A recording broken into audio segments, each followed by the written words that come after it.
अस्सलाम वालेकुम। कुछ ख़रीदना है, कुछ बेचना है तो OLX पाकिस्तान का बेहतरीन एक ब्रांड बन चुका है, एक ऐप बन चुका है जिसकी वजह से आप कुछ भी सेल कर सकते हैं, कुछ भी खरीद सकते हैं।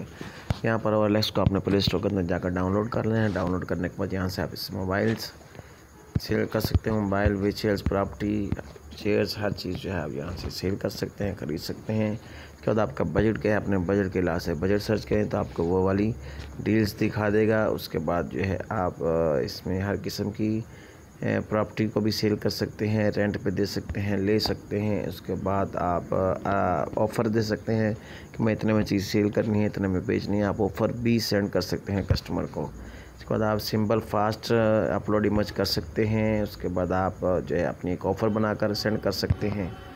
डिस्कवर मोर में आप मज़ीद आपका करीब तरीन जो होगा वो देख सकते हैं।